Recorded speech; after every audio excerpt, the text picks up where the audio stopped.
दोस्तों नमस्कार।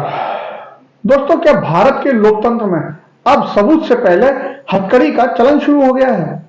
एक मौजूदा मुख्यमंत्री जो लोकतंत्र में जनता के द्वारा चुना हुआ नेता था, महीनों सलाखों के पीछे रहा और आज देश की अदालतें कह रही हैं कि गिरफ्तारी का आधार ठोस नहीं था, सबूतों में दम नहीं था। तो सवाल सीधा है, क्या भ्रष्टाचार के खिलाफ जंग थी या विपक्ष के खिलाफ एजेंसियों का हंटा? आज बात करेंगे उस फैसले की जिसने सत्ता के अहंकार और सिस्टम की निष्पक्षता दोनों को नंगा कर दिया है। दोस्तों, आप सब जानते हैं, अरविंद केजरीवाल की सरकार के समय शराब नीति का मामला उठा, शोर मचा, घोटाला, एजेंसियां सक्रिय हुई, छापे पड़े, पूछताछ हुई, यहां तक तो सब ठीक था। लेकिन फिर इतिहास में पहली बार कुछ ऐसा हुआ जिसने पूरी दुनिया को चौंका दिया। एक रनिंग सीएम को गिरफ्तार कर लिया गया। सरकार ने कहा कि कानून अपना काम कर रहा है, लेकिन क्या वाकई अगर कानून काम कर रहा था तो कोर्ट को यह क्यों कहना पड़ा कि प्रक्रिया में गंभीर कमियां थी? अगर सबूत नहीं थे तो इतनी बड़ी गिरफ्तारी की जल्दी क्या थी? क्या यह सिर्फ एक इत्तेफाक था कि गिरफ्तारी चुनाव की दहलीज पर हुई? अदालत के गलियारे में महीनों तक दलीलें चली और अंत में जब फैसला आया तो झूठ पर से तो पर्दा उठा ही, बल्कि सिस्टम पर भी एक करारा तमाचा पड़ा।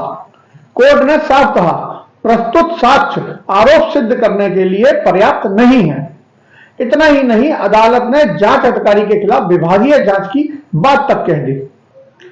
अब आप सोचिए, जिस जांच के आधार पर एक मुख्यमंत्री की प्रतिष्ठा को मिट्टी में मिलाया गया, जिस जांच के नाम पर लोकतांत्रिक जनादेश का गला घोटा गया, अगर वही जांच कमजोर थी तो उस गिरफ्तारी की नैतिकता क्या है? क्या एक मुख्यमंत्री की गरिमा इतनी सस्ती है कि बिना पुख्ता सबूत के उसे सलाखों के पीछे डाल दिया जाए? लोकतंत्र में एजेंसियां पिंजरे में बंद तोता नहीं होनी चाहिए, लेकिन जब अदालतें बार बार जांच की निष्पक्षता पर सवाल उठाती हैं तो जवाबदेही किसकी बनती है? दोस्तों, ऐसे ही कुछ सवाल आपसे। अगली बार चुनाव में वोट डालने से पहले इन पर विचार जरूर कीजिए। पहला सवाल, क्या बिना पुख्ता सबूत एक मुख्यमंत्री को उठा लेना न्याय संगत था? दूसरा सवाल, क्या एजेंसियों ने पेशेवर निष्पक्षता दिखाई या सिर्फ ऊपर से मिले आदेशों का पालन किया?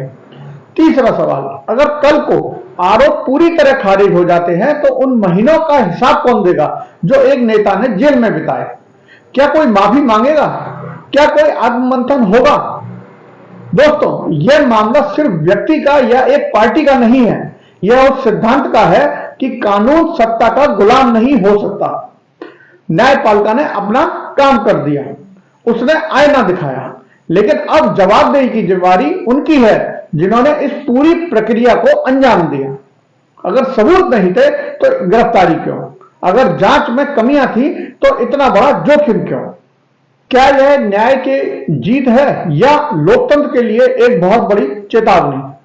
आप क्या सोचते हैं? क्या यह वाकई भ्रष्टाचार के खिलाफ लड़ाई है या फिर राजनीतिक विषाद पर बिछाई गई एक चाल? कमेंट में अपनी राय जरूर दीजिएगा, क्योंकि आपके सवाल ही इस लोकतंत्र की आखिरी उम्मीद है। जुड़े रहे हमारे साथ। जय हिंद, जय भारत।